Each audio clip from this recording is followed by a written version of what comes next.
Bien, estimadas, estimados, buenas tardes.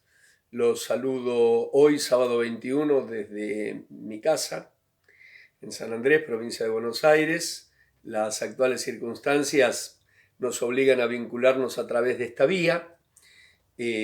Hasta tanto se resuelva, espero que sea pronto, seguiremos contactándonos a través del aula virtual, ya sea por medio de videos o por medio de archivos de texto.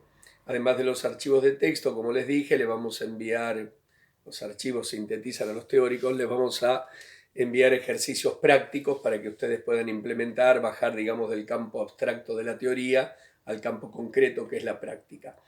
Por razones exclusivamente técnicas, YouTube me permite grabar videos de no más de 15 minutos, así que de vez en cuando voy a ir mirando mi reloj para no excederme. Esta clase virtual de forma así por esta especie de videoconferencia que no lo es, pero como si lo fuera, se complementa con el archivo de texto que confeccionó mi compañero de cátedra Alberto Levi. No es contradictorio, son complementarios. En todo caso, aquí vamos a buscar una forma más coloquial.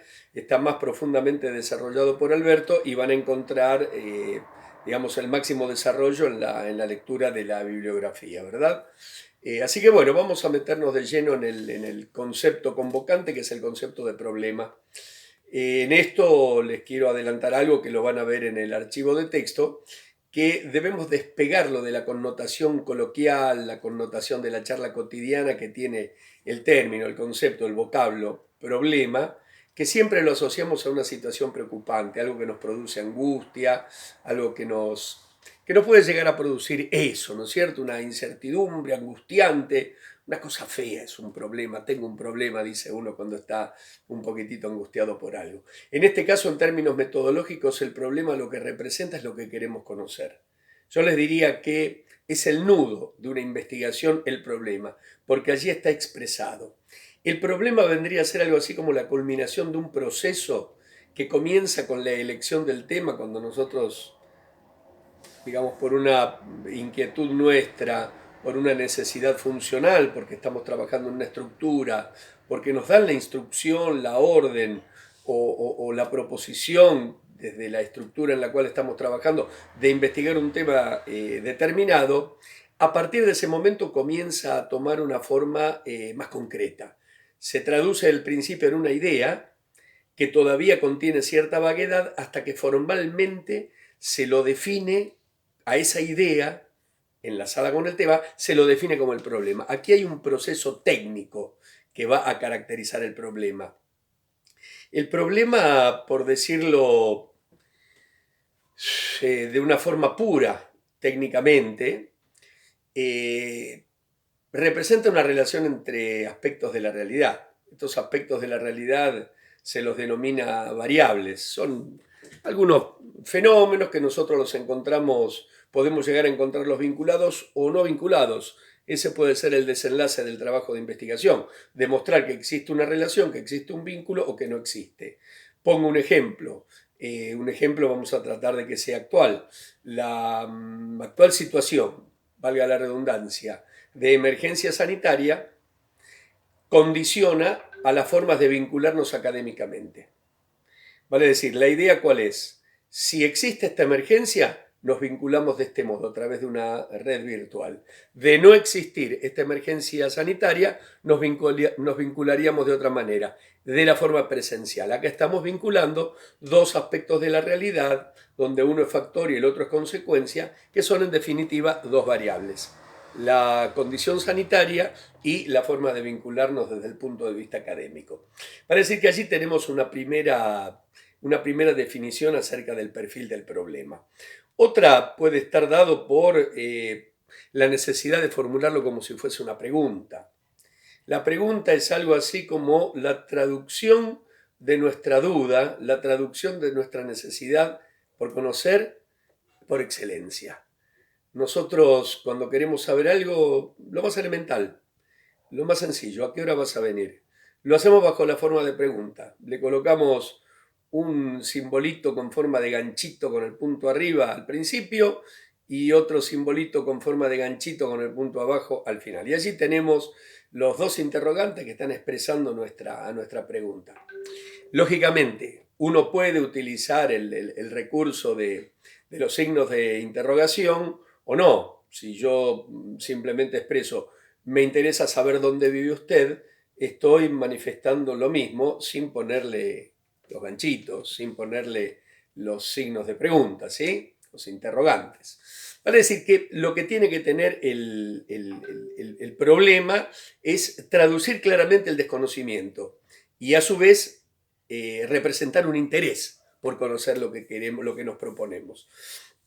Y lo último que podemos llegar a requerirle a un problema es que se corresponda con la posibilidad de ser sometido a una prueba empírica. Es decir, la prueba empírica, digamos, es la que se refiere a la experiencia, a la que se refiere a la realidad. Un producto empírico es aquello que nosotros podemos percibir a través de los sentidos, tocando, gustando, oliendo, escuchando, etcétera, etcétera, y necesita del proceso complementario, analítico, comprensivo, que es el uso de la razón. Es decir, que cuando estamos trabajando con estos elementos humanos sobre la realidad, nosotros estamos en presencia de un problema pasible de ser resuelto, pasible de ser investigado.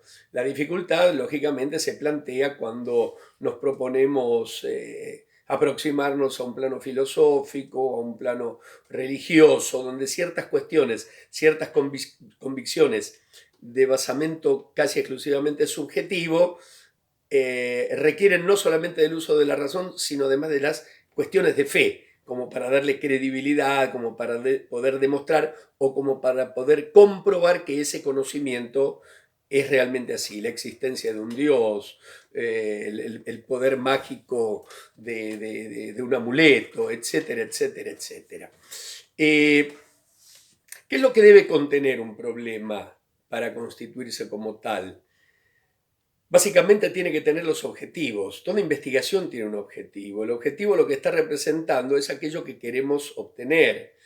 Los teóricos de fines del siglo XIX, que elaboraron sus teorías acerca de cómo ciertos rasgos de los individuos se correspondían con conducta delincuencial, se habían fijado como objetivo ver cuáles eran los factores que desencadenaban a la comisión de conductas delictuosas.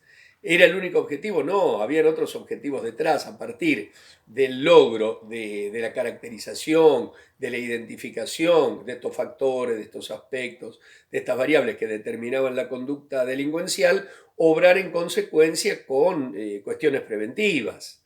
Acá tenemos claramente el propósito de lo que es el problema que se construye para investigar. El propósito, y me salgo un poquito de este último punto, que son los contenidos de un problema, el propósito consiste en poder conocer a la realidad, explicarla a partir de la comprensión y poder predecir. Digo, cuando nosotros hemos explicado un fenómeno, ya estamos en condiciones de predecir qué es lo que va a suceder. Vamos nuevamente al ejemplo de los teóricos lombrosianos. Si un individuo tiene la frente estrecha o las orejas así, que era lo que habíamos hablado en la clase anterior, más temprano que tarde va a transformarse en un delincuente.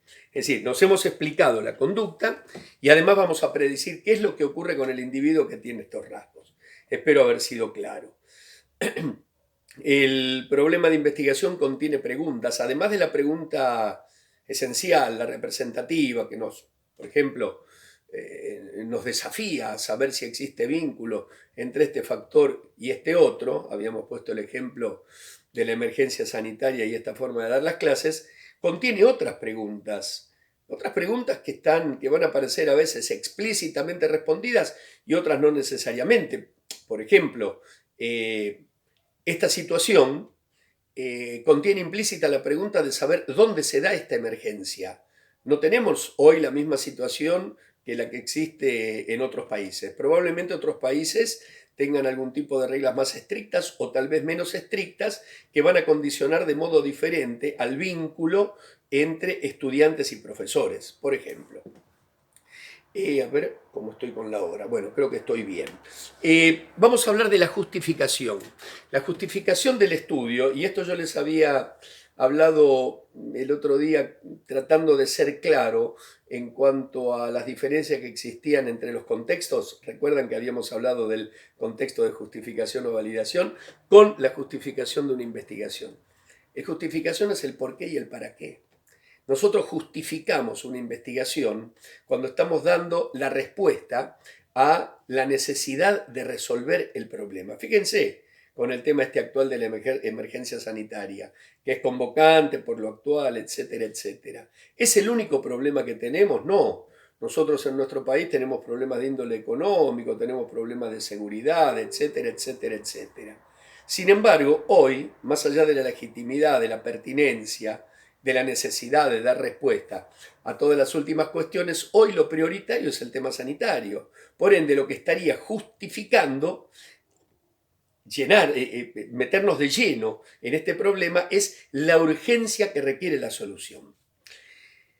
La viabilidad de un problema de investigación se relaciona con la posibilidad de investigarlo. ¿Recuerdan cuando habíamos puesto el ejemplo que yo hice el chiste ese de preguntar acerca de la infidelidad, etcétera, etcétera? Un problema es más viable que otro. Fíjense, vamos nuevamente a recurrir al ejemplo actual. Yo podría preguntarles a ustedes con bastante confianza en los resultados cuál es el grado de angustia que les produce esto. Mucho, poco, nada.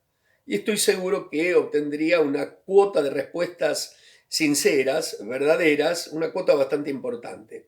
Ahora, si yo les preguntase a ustedes acerca de si guardan las conductas aconsejadas, quedarse en casa, lavarse las manos periódicamente, no acercarse a menos de una distancia determinada, allí la posibilidad de llevar adelante este estudio me ofrece una alternativa distinta, digamos como que la viabilidad es inferior porque está comprometiendo conductas. Algunas conductas tal vez merezcan un reproche desde el plano ético o aún desde el plano penal. Ustedes vieron que existe una legislación que lo prevé como delitos contra la salud pública. Vale decir que aquí la viabilidad es diferente. Lo último es las consecuencias. Las consecuencias que acarrea esta investigación. En este caso está muy claro, como no estuvo claro, las consecuencias que pretendía lograr y que acarreó en finales del siglo XIX con los estudios sobre la conducta delincuencial. La consecuencia era prever el daño. Prever el daño que causa la comisión del delito, prever el daño en todo sentido, no solamente de la salud individual, que causa el avance del contagio a través de este virus. Creo que con esto que le he dicho hay una síntesis, ustedes lo van a complementar con lo que viene en el apunte de mi compañero y lo van a poder enriquecer todavía más con la bibliografía. Así que me voy a despedir de modo de poner el video en términos abarcables. Les pido que se cuiden, que se queden en casa, que se resuelva pronto esta situación, así podemos vernos nuevamente cara a cara. Buenas noches.